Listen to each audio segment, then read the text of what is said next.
Guys, welcome back to my channel. तो आज हम देख लेते हैं चैप्टर 9 जिसका नाम है नगरों के प्रारूप। और इसमें हम देखेंगे कि सिटीज़ और टाउन को कैसे कैसे बांटा गया है, किस तरह से उसका क्लासिफिकेशन किया गया है, किस तरह से। तो अर्बन सोशियोलॉजी की मैंने आपकी प्लेलिस्ट बना दी है और धर्म के समाजशास्त्र की भी प्लेलिस्ट बना दी गई है। इसका लिंक मैं आपको डिस्क्रिप्शन और कमेंट बॉक्स में दे दूँगी। और अगर आपको नोट्स चाहिए तो टेलीग्राम लिंक भी डिस्क्रिप्शन में होगा, वहाँ से देख सकते हैं। तो ज़्यादा बातें ना करते हुए अपने टॉपिक की तरफ चलते हैं।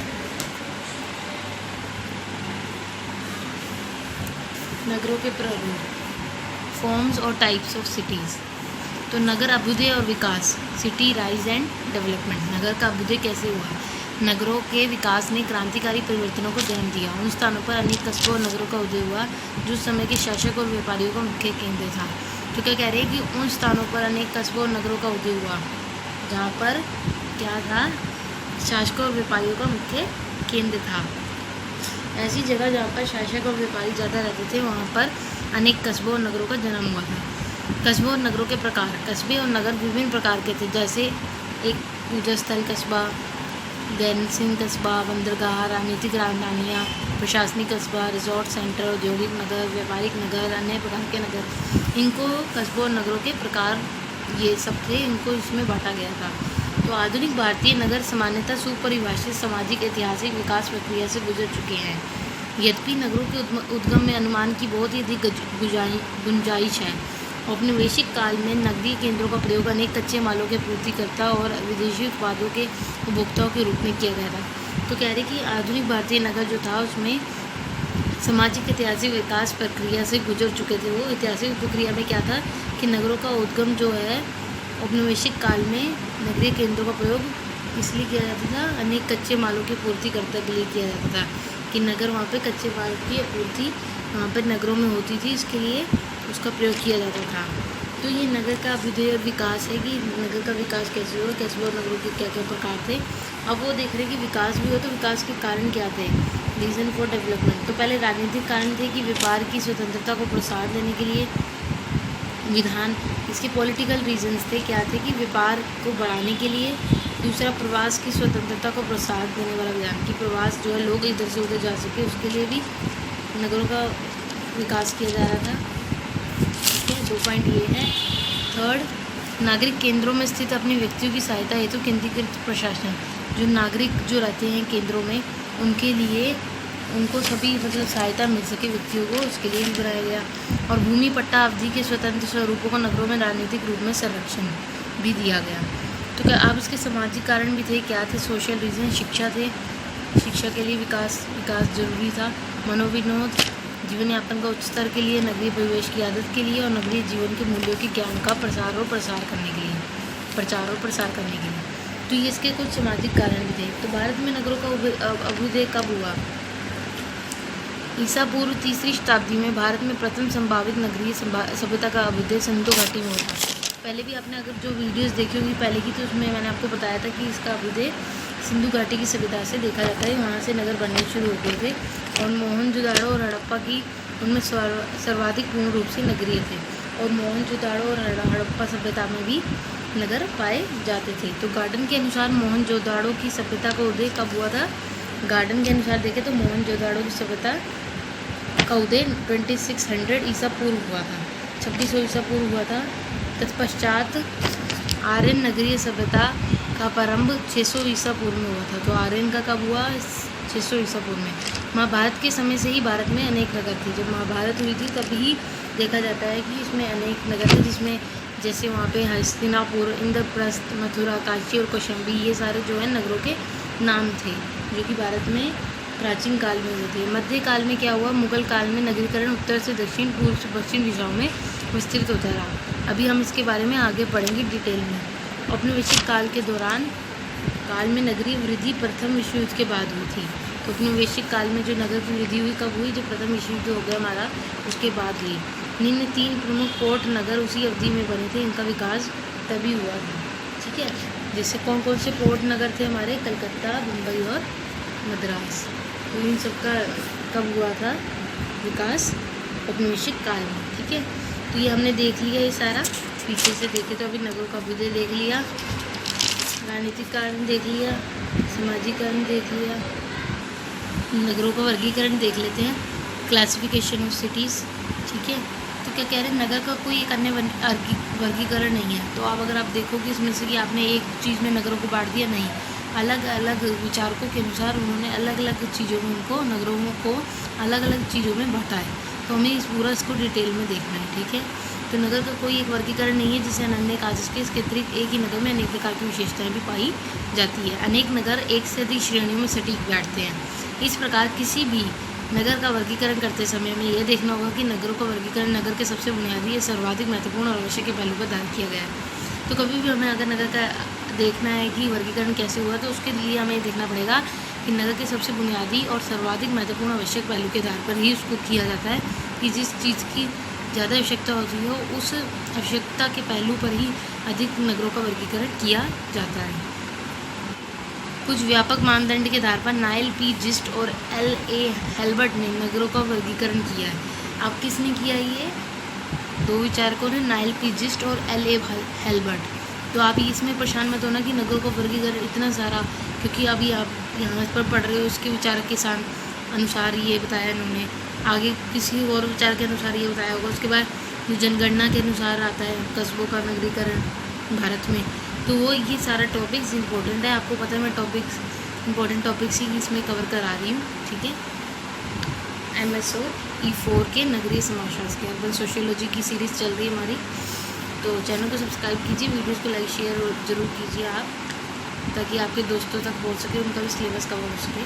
तो अब हम देख लेते हैं कि इन्होंने जो L.A. हेल्बर्ट और नाइल पी जिस्ट थे, उन्होंने नगरों का वर्गीकरण कैसे किया है।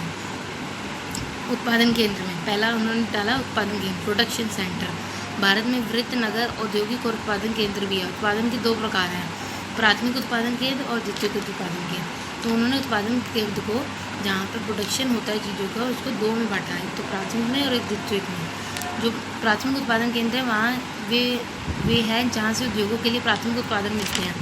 ऐसी जगहें जहाँ से प्रोडक्शन करने के लिए जो प्राइमरी चीज़ें होती हैं, जो पहली चीज़ें चाहिए होती हैं, वो मिलती हैं। वो कहाँ हैं, जैसे नेल्लोर, कोलार और बरेली। तो ये जहाँ से उद्योगों के लिए प्राथमिक उत्पादन मिलते हैं, ये उस केंद्र में आता है। ठीक है, द्वितीयक उत्पादन केंद्र वे है जिसमें अधिकतर अंतिम उत्पाद और तैयार उत्पाद का निर्माण होता है। इसमें अधिकतर अंतिम उत्पाद होता है और तैयार उत्पाद का निर्माण होता है। द्वितीयक उत्पादन में यहाँ से सामान आता है और यहाँ पर द्वितीयक उत्पादन केंद्र में इसमें उत्पाद का निर्माण होता है। जैसे हो गए मुंबई, चेन्नई, अलीगढ़ में यहाँ से नेल्लोर से सामान आता है और यहाँ पर इनका उत्पादन होता है। ठीक है, अब देखते हैं दूसरा पॉइंट, व्यापार और वाणिज्य केंद्र, जिसे ट्रेड एंड कॉमर्स कहते हैं हम। कुछ नगरों और कस्बों में व्यापार और वाणिज्यिक प्रमुख कार्यकलाप हैं। जो नगर समुद्रों से जुड़े हैं वे महत्वपूर्ण व्यापारिक और वाणिज्यिक केंद्र है। जैसे क्या कह रहे हैं, व्यापार और वाणिज्यिक केंद्र कौन कौन से, जैसे कुछ नगर हो गए और कस्बों में जहाँ पे व्यापार होता है वो वाणिज्यिक केंद्र से जुड़े होते हैं, कॉमर्स से जुड़े होते हैं, इधर उधर से करते हैं। नगर समुद्रों से जुड़े होते हैं, वहाँ से सामान आता है। ठीक है, तो इसमें कौन कौन से आते हैं, कोचीन, विशाखापट्टनम, काकीनाडा, मछलीपट्टनम और चेन्नई। थर्ड उन्होंने बांटा है उसको राजधानी और प्रशासनिक केंद्र में। इन नगरों का महत्व विद्यमान सत्ता के केंद्र से है। तो राजधानी वाला कौन सा, कैपिटलाइज एंड एडमिनिस्ट्रेटिव जो सेंटर्स थे उनमें क्या है, इनमें नगरों का महत्व सत्ता के केंद्र में होता है। औद्योगिकरण भूमंडलीकरण की प्रक्रिया से पहले राजधानी नगर की दुनिया में सबसे प्रमुख नगर थे। तो राजधानी कौन सी नगर होती है, सबसे प्रमुख नगर राजधानी को माना जाता है। ठीक है, जैसे कि हमने अभी पढ़ा कि महाभारत के टाइम में भी कुछ नगर थे, ठीक है, जिन्हें राजधानियाँ भी कहा जाता था। हेल्थ एंड रिक्रिएशन, स्वास्थ्य और मनोविनोद केंद्र, समुद्री तट के निकट स्थित कस्बे और पर्वतीय स्थापत्य हिल स्टेशन जो होते हैं स्वास्थ्य मनोविनोदान केंद्र होते हैं। ठीक है, स्वास्थ्य और मनोविनोद केंद्र कौन से होते हैं, रिक्रिएशन और हेल्थ वाले, जो कि हिल स्टेशन होते हैं, उनके आसपास पाए जाते हैं समुद्री तट के निकट। ग्रीष्म ऋतु में पर्वतीय हिल टाउन शीतल होते हैं, इसलिए इस दौरान वहाँ पर्यटक ज़्यादा पहुँचते हैं। जब गर्मी होती है तो लोग ज़्यादा हिल टाउन जाते हैं, हिल स्टेशन पर जाते हैं, इसलिए यहाँ राज्य द्वारा काफ़ी सुंदरीकरण कराया जाता है कि यहाँ पे साफ़ सफाई बहुत ज़्यादा रखी जाती है, क्योंकि लोगों ने आना होता है, पर्यटक आते रहते हैं। ठीक है, टूरिस्ट आते रहते हैं देखने के लिए, बाहर से भी आते हैं, कुछ इंडिया से भी आते रहते हैं। तो धार्मिक और सांस्कृतिक केंद्र देख लेते हैं, जो कि इनका नेक्स्ट पॉइंट है, रिलीजियस और कल्चरल सेंटर्स। इसमें क्या होता है, धार्मिक भावनाओं का अत्यधिक महत्व है। अनेक कस्बे धार्मिक केंद्र के रूप में अपने प्रसिद्धि के कारण बड़े नगरों के रूप में विख्यात और विकसित हो गए हैं। तो कुछ क्या होते हैं, कुछ जो होते हैं अपने धर्म के कारण ही विकसित हो जाते हैं। जैसे उदाहरण देख लेते हैं हम। उदाहरण के लिए इलाहाबाद या प्रयाग, काशी या बनारस आदि। भारत एक बहुधर्म देश है। जैसे इलाहाबाद या प्रयाग देख ले, कहा जाता है कि मतलब काशी और बनारस ये सब जो है कि धर्म के आधार पर इनको बांटा गया है। तो भारत एक बहुधर्म देश है। प्रत्येक धर्म के कम से कम 1 या 2 महत्वपूर्ण धार्मिक केंद्र हैं। तो हर के क्या होते हैं, 1 या 2 महत्वपूर्ण धार्मिक केंद्र होते ही हैं। जैसे उदाहरण के लिए अमृतसर सिखों के लिए पवित्र नगर है और अजमेर जो है मुस्लिमों के लिए तीर्थ स्थल है। तो धार्मिक और सांस्कृतिक केंद्र में भी उन्होंने उसको बांटा है। अब 6 पॉइंट देख लेते हैं, जिसमें उन्होंने मिस सिटीज़ में बांटा है अधिकृत नगर। किसी न किसी वर्ग में शामिल होने के उपयुक्त नगरों के अतिरिक्त ऐसे कस्बे भी हैं जो इनमें से किसी भी वर्ग में पूर्ण रूपेण नहीं आते हैं। तो कुछ ऐसे कस्बे भी होते हैं जो कि पूर्ण रूपेण से मतलब पूर्ण रूप से एक ही जगह पे नहीं पाए जाते हैं, ठीक है। तो वो अलग अलग वर्ग में शामिल हो जाते हैं, ठीक है। ऐसे कस्बे हो जाते हैं जो कुछ लोग जो होते हैं ना अपने अलग ही वर्ग जो होते हैं और अलग ही अपने कस्बे बसा लेते हैं, ठीक है। तो ये विविधीकृत नगर में आते हैं। अब मैंने आपको जैसे मैंने आपको पहले बोला था कि कुछ अन्य वर्गीकरण भी आएगा कि कैसे कैसे किया गया। पहले तो हमने उसका देख लिया, ठीक है, LA हेल्बर्ट और आपका नाइल पी जिस्ट का हमने देख लिया। अब ये था कि भारत में समय विधियों के अनुसार भी नगरों का वर्गीकरण किया है। समय विधि मतलब समय के हिसाब से भी भारत में नगरों का वर्णन किया गया है। तो एंशिएंट टाइम में देख लेते हैं, प्राचीन नगर में एंडरसन के अनुसार, इसके अनुसार एंडरसन के अनुसार प्राचीन नगरों की निम्न विशेषता होती है। अधिकतर नगर शासन के केंद्र थे। ये नगर सैन्य उन्मुखी थे। प्राधिकारियों का मुख्य सरकार, सेना और राज्य की आवश्यकताओं से था। तो इसमें क्या होता था, प्राचीन नगरों में शासन के केंद्र पाए जाते थे। लोग वहाँ पे राजा जो थे अधिकतर नगरों में शासन करते थे और नगर सैन्य उन्मुखी होते थे, मतलब सेना की जहाँ पे प्रधानता होती थी, ठीक है। मुख्य सरकार, सेना और राज्य की आवश्यकताओं से था। तो मतलब सबसे ज़्यादा बल किस पे, सेना और राज्य की आवश्यकता पर दिया जाता है। अनुकूल कृषि दशाएं नगरों के विकास, प्रगति और स्थापना के लिए मुख्य रूप से उत्तरदायी थी। तो कृषि दशाएं मतलब कृषि इतनी की जाती थी जो कि नगरों के विकास के लिए इम्पोर्टेंट थी। ये हमने निशेंट देखा। हम मध्यकालीन नगर देख रहे हैं। मध्यकालीन नगर आधारभूत रूप से व्यापारिक थे मतलब वहाँ पर व्यापार होता था। सौदागरों और धनी व्यापारियों जैसे व्यापारिक समुदायों को मुख्यतः हित साधन करते थे। तो मिडिवल पीरियड में लोग जो है व्यापार करने लग गए थे चारों ओर। बड़ी संख्या में कस्बों का विकास समुद्री तट पर होने लग गया था। विभिन्न आवश्यकताओं के लिए मुख्यतः ग्रामीण क्षेत्रों पर निर्भर रहते थे लोग, ठीक है। स्थानीय शासन प्रमुख भूस्वामी था। व्यापारी पेशेवर भूमिहीन थे, अपनी रक्षा के लिए शासक पर निर्भर थे। तो क्या कह रहे, व्यापार ज़्यादा मिडिवल पीरियड में पाया गया था। कौन से नगर में, मध्यकालीन नगर में। अब हम देख लेते हैं आधुनिक नगर, मॉडर्न सिटी। भारत में आधुनिक नगरों का उदय औपनिवेशिक काल के दौरान हुआ था, ठीक है। औपनिवेशिक काल के दौरान हुआ था। आधुनिक नगर वाणिज्यिक केंद्र है। कौन सा केंद्र है, वाणिज्यिक केंद्र है। उनमें निर्वाचित सरकारें हैं जिसके अत्यंत ही विशेष प्रकार और अत्यंत जटिल संगठन है। अलग अलग सरकारें पाई जाती हैं जिनका अपना अपना कार्य होता है। तो आधुनिक नगरों में स्वैच्छिक संगठनों की संख्या बहुत अधिक है। NGO भी पाए जाते हैं। जो बड़ी स्वैच्छिक संगठन कौन से होते हैं, जो एक होते हैं गैर स्वैच्छिक संगठन जिसे हम NGO कहते हैं, और एक होते हैं सरकार की तरफ से संगठन जिसे हम स्वैच्छिक संगठन कहते हैं, जो बड़ी संख्या में लोगों की आवश्यकताओं को पूरा करते हैं। तो आधुनिक नगरों की एक सबसे महत्वपूर्ण विशेषता है इसकी सामाजिक गतिशीलता है। नगर के लोगों की आजीविका मुख्यतः सेवा क्षेत्र और औद्योगिक क्षेत्र पर निर्भर थी। औद्योगिक क्षेत्र में लोगों की आय आजीविका जो है निर्भर थी। लोग कमाते थे और उद्योगों में लगे रहते थे, वहाँ से मजदूरी करते थे और उसी के ज़रिए कमाते थे। आजीविका उनकी औद्योगिक क्षेत्र पर निर्भर थी। आधुनिक नगर आधुनिक जीवन शैली और आधुनिक लोकाचार का प्रतिनिधित्व करता है। तो आधुनिक नगर जो है आधुनिक जीवन शैली को बताता है। यहाँ के लोगों की जीवन शैली गाँव के लोगों से बिल्कुल ही अलग होती थी। ये तो आपको पता ही है कि आजकल जो है अगर आप प्राचीन नगर में देखो तो जो प्राचीन नगर में था नगर पाया जाता था वो अब आधुनिक नगर में नहीं पाया जाता, क्योंकि अब जो है जैसे जैसे समय बढ़ा है, टेक्नोलॉजी बढ़ती गई है, तो परिवर्तन आता गया, तो उसके हिसाब से ये नगर बटे हुए हैं। अब हम देखेंगे, अभी हमने 2 तरह के देख लिए, एक उनके हिसाब से और एक समय के हिसाब से। अब हम देखेंगे जनगणना के अनुसार कस्बों, ये बहुत इंपॉर्टेंट है, जनगणना के अनुसार कैसे कस्बों और नगरों को बांटा गया है। तो क्लासिफिकेशन देख लेते हैं हम सिटीज़ का on the basis of demography. श्रेणी 1 में क्या है, 1 लाख और अधिक जनसंख्या, ठीक है। श्रेणी 2 में आएंगे 50,000 से इतनी जनसंख्या तक लोग, आप देख रहे हो 99,999, ठीक है। 99,999। और ऐसी ही श्रेणी 3 में आएगी 20,000 से लेकर 49 तक। ऐसे ही श्रेणी 4 में आएंगे 10,000 से लेकर 19,999 तक। ऐसी 5 में 5,000 से 9,999 तक। और जो श्रेणी 6 आएगी उसमें 5,000 से कम जनसंख्या, मतलब श्रेणी 1 में 1 लाख से अधिक जनसंख्या होनी चाहिए, श्रेणी 2 में इतनी जनसंख्या होनी चाहिए। तो ये जनसंख्या के हिसाब से बांट दिए गए, क्योंकि हमने क्या ये जो टॉपिक है इसमें जो है नगरों का विकास, नगरों का वर्गीकरण इसमें किया गया था, जनसंख्या में किया गया था। तो वर्ष 2001 की जनगणना के अनुसार भारत में 4423 नगर हैं, ठीक है।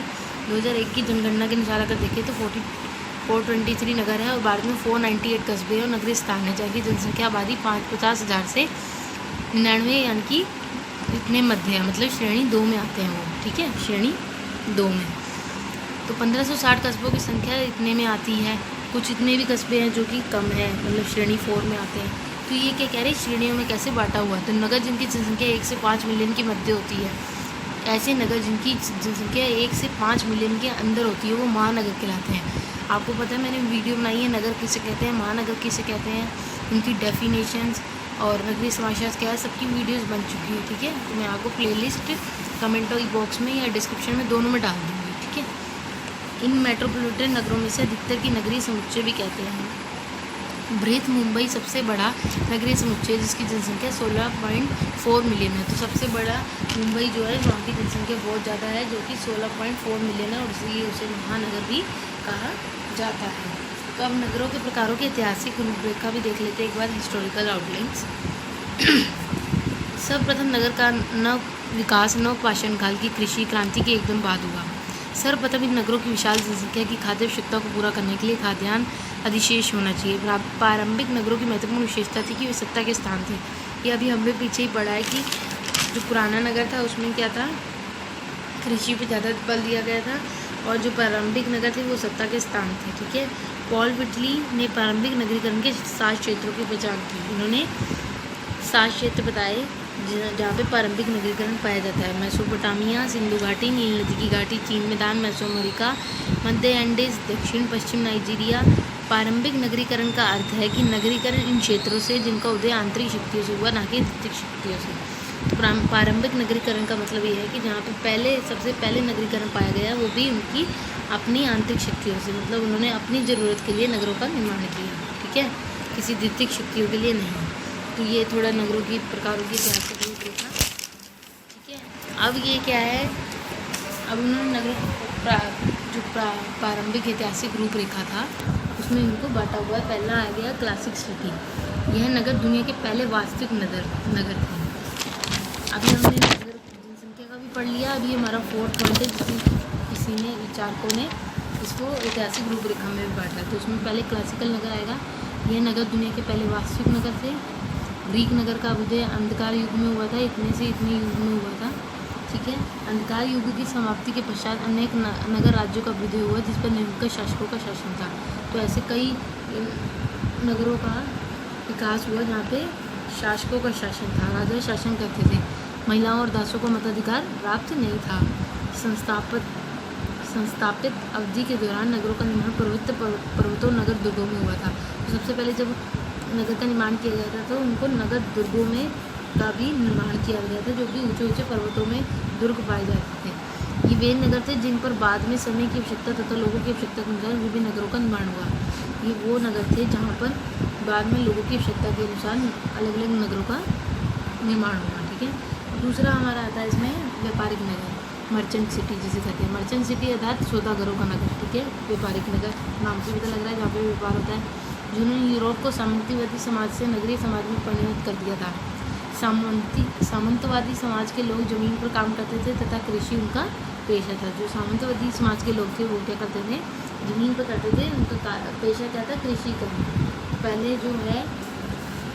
पहले प्राचीन नगर में भारत में कृषि ज़्यादा की जाती थी। सामंतवादी यूरोप एक पिछड़ा लघु समाज था। 10वीं से 13वीं शताब्दी तक व्यापार और वाणिज्य के विकास के साथ ही इन व्यापारिक वर्गों का भी विकास हुआ। जैसे जैसे व्यापार बढ़ता गया व्यापारिक वर्गों का विकास होता गया। सौदागर उन स्थानों पर और अधिक उद्यमों में एकत्र हो गए। सौदागर जो थे ऐसी जगहों पे जहाँ पे व्यापारिक नगर पाए जाते थे वहाँ पर एकत्रित होने लग गए, वहाँ पे अपना कार्य करने, उद्योग लगाना शुरू कर दिया। व्यापार के विकास के साथ ही एक वर्ग के रूप में शोधकरों का भी विकास होने लग गया, अलग अलग कस्बों नगरों में रहने लग गए। इस काल में सर्वाधिक महत्वपूर्ण उद्योग वस्त्र उद्योग था। सबसे महत्वपूर्ण उद्योग कौन सा पाया जाता था? वस्त्र उद्योग। पारंपरिक उद्योगों ने उत्पादकों की संस्था संघ को जन्म दिया, जिसे गिल्ड कहा जाता था। तो पारंपरिक उद्योग हुए थे, उन्होंने उत्पादकों की एक संस्था बनाई जिसे गिल्ड कहा जाता था। ठीक है। कस्बा खाद्यान्न की पूर्ति के लिए समीपवर्ती क्षेत्रों पर निर्भर थे। जो कस्बा खाद्यान्न थे वो आसपास के क्षेत्रों पर निर्भर रहते थे। ठीक है। ग्रामीण क्षेत्र जो था कृषि पर आधारित था। ठीक है। किसी भी नगर का व्यापार सूत्र से बंधा हुआ था। तो कहने का मतलब है व्यापारिक नगर में क्या था? सौदागरों का नगर था और यहाँ पे लोगों का विकास होना शुरू हो गया था। कैसे विकास शुरू हो गया था? जो लोग जो थे वो क्या है, व्यापारिक नगर के आसपास रहते थे और उन्होंने उद्योग लगाना शुरू कर दिया था। इसके बाद आता है औद्योगिक नगर, जिसे कहते हैं इंडस्ट्रियल सिटी। इंडस्ट्रियल एरिया में, इंडस्ट्रियल सिटी में व्यापारिक नगरों ने औद्योगिक नगर की प्रगति और विकास का मार्ग प्रशस्त किया।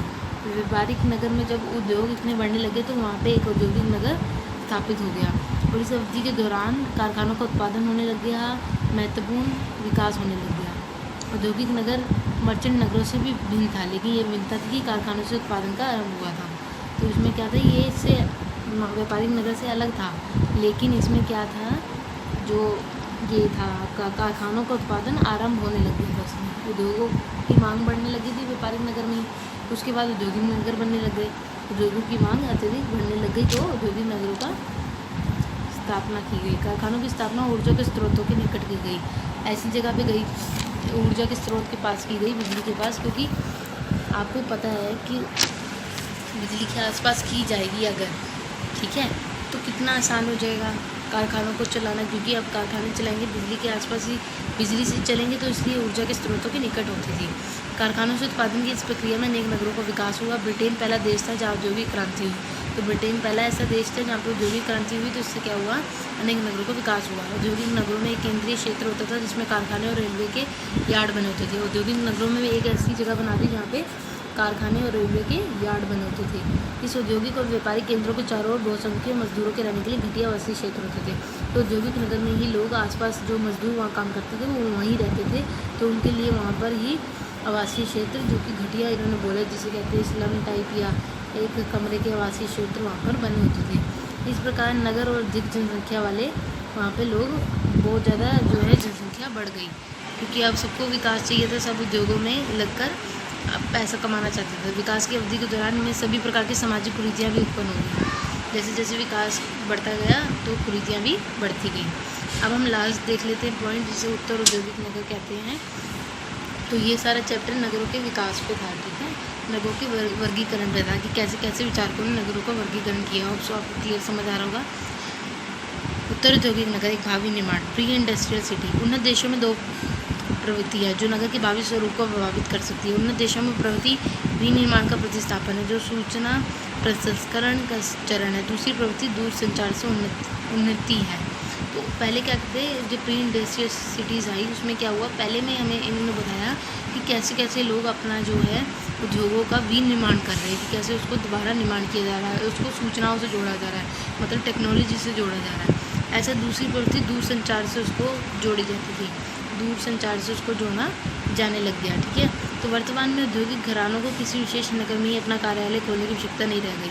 अब ये नहीं है कि औद्योगिक नगर है तो मतलब औद्योगिक कारखानों को वहीं खोला जाए, तो अब है कि औद्योगिक घरानों को किसी भी जगह पे किसी भी नगर में खोला जा सकता है, लेकिन कि आजकल भी औद्योगिक नगर बांट दिए गए हैं, जहाँ पे एक देखते कि इंडस्ट्री है, यहाँ पे कमर्शियल जगह है सारी, यहाँ पे रेजिडेंस नहीं है। तो वो जो कमर्शियल एरिया है वो क्या होता है, वहाँ पे फैक्ट्रीज पाई जाती हैं। तो ऐसी ही औद्योगिक और औद्योगिक नगर में फैक्ट्रीज पाई जाती है। तो इनको सब्सक्राइब करना ना भूलें, वीडियोस को लाइक और शेयर कीजिए। होप सो ये आपको क्लियर समझ आ गया होगा टॉपिक। अभी आगे मिलते हैं नेक्स्ट वीडियो में। अभी के लिए बाय।